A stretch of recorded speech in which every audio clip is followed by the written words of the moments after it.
Friends, మీకంటూ లైఫ్లో ఎటువంటి ఆపర్చునిటీ వచ్చినా ఫస్ట్ అని అనేయండి. టీచర్ అంటే విద్యనిచ్చేది, గురువు అంటే జీవితానికి మార్గం చూపించేది.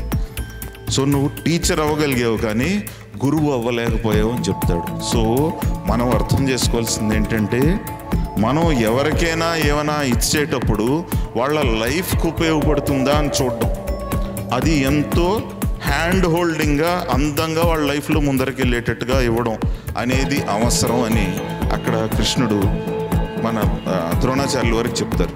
మీ పక్కన కూర్చున్న వాళ్ళు చెయ్యికి ఒకసారి గట్టిగా పట్టుకోండి. మీ పక్కన కూర్చున్న వాళ్ళు చెయ్యి. సో ఇందాక పట్టుకున్నప్పుడు అలా గట్టిగా పట్టుకున్నప్పుడు కొంచెం వదిలేసాక ఎలా ఉంది? కొంచెం ఫ్రీగా ఉందా? అవునా? ఇది రావాలి లైఫ్లో మీకు ఏవేవి అంశాలైతే మిమ్మల్ని ఇబ్బంది పెడుతున్నాయో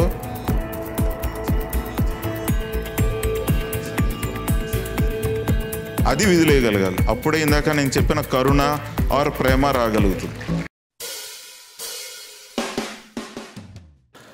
సో దాని నుంచి మనం తెలుసుకోవాల్సింది ఏంటి అంటే, మీరు కనుక మీ పర్సనల్ ప్రామిసెస్ ఏమైనా ఉంటే, పర్సనల్ ఎజెండా ఏదైనా ఉంటే, పర్సనల్ ఎమోషన్స్ ఫీలింగ్స్ ఏదైనా ఉంటే అది తీసుకొచ్చి సొసైటీ మీద రుద్దకండి. రుద్దితే కురుక్షేత్రమే జరుగుతుంది. మీకంటూ ఒక పర్సనల్ ఎమోషన్ ఉంటే తీసుకొచ్చి ప్రొఫెషన్లో రుద్దకండి, ఆర్ వ్యాపారంలో రుద్దకండి. ఆర్ మీకు స్టూడెంట్స్ ఉన్నారు కదా, మీ టీచర్ నచ్చలా, ఆర్ వాళ్ళు చెప్పే విధానం నచ్చలేదు. మీకు నచ్చలేదు అనేది పర్సనల్ ఫీలింగ్, కానీ వాళ్ళు గురువుని గౌరవించాలనేది శాస్త్రం. కాబట్టి వీలున్నంత వరకు అక్కడ గురువుని గౌరవించాల్సి వస్తుంది. పర్సనల్ ఫీలింగ్ నీ కనుక అక్కడికి తీసుకుని వస్తే మీకు సీకింగ్ యాటిట్యూడ్ పోయి వాళ్ళ దగ్గర నుంచి నేర్చుకోవడం, మనకు ఆ విద్యాదానం రావడం అనేది తగ్గిపోతుంది.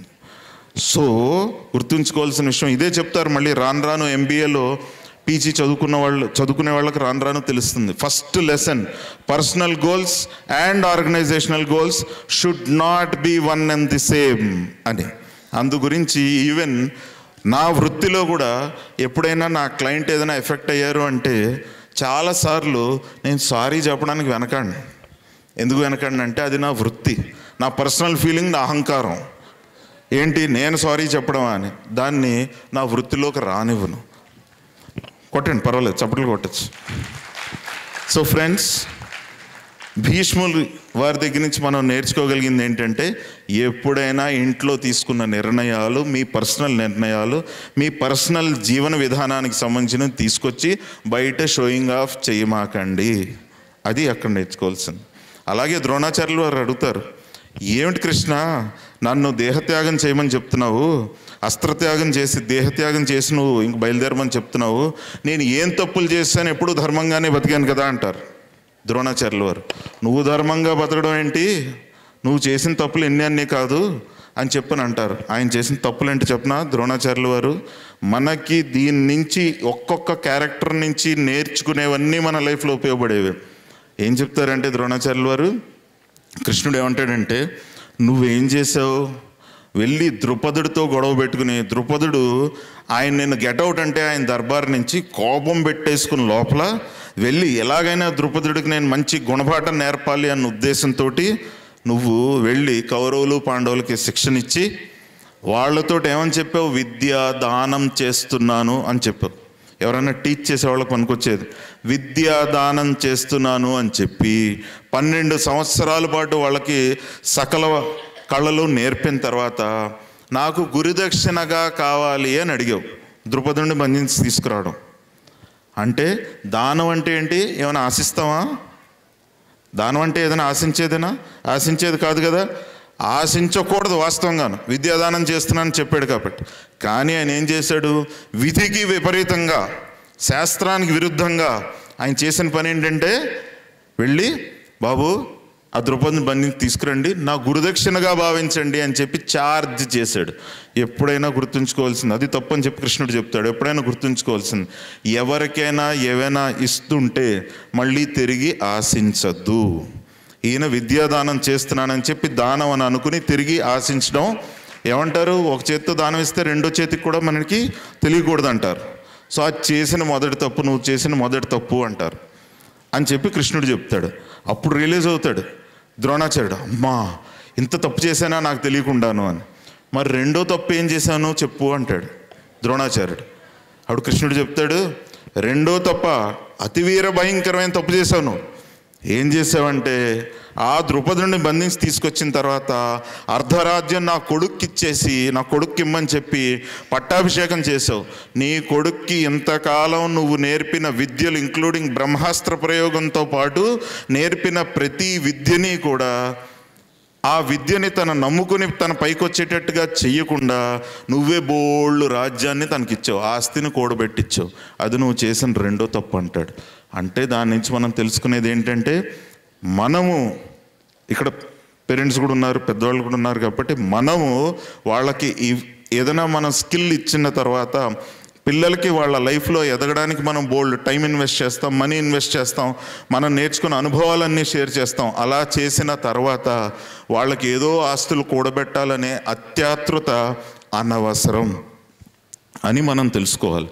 పైగా వాళ్ళ స్కిల్ మీద వాళ్ళు నమ్మేటట్టుగా మనం బిహేవ్ చేయాలి. అంటే వాళ్ళకి నమ్మకం కలిగేటట్టుగా అవకాశం, మనం ఆపర్చునిటీ ఇవ్వాలి అన్నది దీని నుంచి మనం నేర్చుకునేది. మరి ఇంకా ఏం తప్పులు చేశానంటాడు, ఇంకా ఏం తప్పు చేశాను అంటాడు ద్రోణాచార్యులు వాడు. ఇంకా ఎంత తప్పు చేసావో చూడు. అశ్వత్థామ హతకుంజరా అంటే నువ్వు పరిగెత్తుకుని వెళ్ళిపోతున్నావు. నీ కొడుక్కి ఎంతో స్కిల్ ఉంది, ఎంతో బోల్డ్ విద్యను నేర్పావు. నీ పిల్లాడి మీద నీ కాన్ఫిడెన్స్ లేదు, వాడు ఏమైనా సరే యుద్ధం చేసుకుంటాడు. అక్కడ ఎవరో అశ్వత్థామాత కుంజరా అన్నా కూడా నీ కొడుకుని చంపేస్తున్నాడు, అశ్వత్థామ అనే నీ కొడుకుని చంపేస్తున్నారు అని అన్నా కూడా పరిగెత్తుకుని వెళ్ళవలసిన అవసరం లేకుండా నువ్వు ఇక్కడే ఉండి ఏం పర్లేదు వాడు మేనేజ్ చేసుకోగలడు అన్న ఆ మాత్రం నీ పిల్లాడి మీద నీకు కాన్ఫిడెన్స్ లేదు. మరి అది తప్పు కాదు. నువ్వు అందుగురించే నీ కొడుక్కి అన్నీ నేర్పినా కూడా దుర్యోధనుడి సైడ్, అంటే తప్పుడు పక్షాన తను ఉండకూడదు అని నేర్పక, నువ్వు అలా మంచి చెడు చెప్పక, నువ్వు తనకి కేవలం టీచరే అవ్వగలిగావు కానీ గురువు అవ్వలేకపోయావు అని చెప్తాడు. టీచర్ అంటే విద్యనిచ్చేది, గురువు అంటే జీవితానికి మార్గం చూపించేది. సో నువ్వు టీచర్ అవ్వగలిగావు కానీ గురువు అవ్వలేకపోయావు అని చెప్తాడు. సో మనం అర్థం చేసుకోవాల్సింది ఏంటంటే, మనం ఎవరికైనా ఏమైనా ఇచ్చేటప్పుడు వాళ్ళ లైఫ్కి ఉపయోగపడుతుందా అని చూడడం, అది ఎంతో హ్యాండ్ హోల్డింగ్గా అందంగా వాళ్ళ లైఫ్లో ముందరికి వెళ్ళేటట్టుగా ఇవ్వడం అనేది అవసరం అని అక్కడ కృష్ణుడు మన ద్రోణాచార్యుల వారికి చెప్తారు. ఫ్రెండ్స్, భారతంలో అన్నిటికంటే పెద్ద ఘట్టం ఒకటి ఉంది. ఏమిటి అంటే ద్రౌపది వస్త్రాభరణం. దానికి సంబంధించి ఒక్క క్వశ్చన్ అడుగుతాను. ద్రౌపది వస్త్రాభరణం జరిగినప్పుడు అక్కడ కూర్చునున్న విదురుడు తప్పది అని చెప్తాడు. చెప్పిన తర్వాత నా పని చేసుకుండా నీకెందుకు అంటాడు దుర్యోధనుడు. ఆ విదురుడిని పట్టించుకోకుండా వదిలేస్తాడు. ఇంక విదురుడు కామ్ అయిపోతాడు.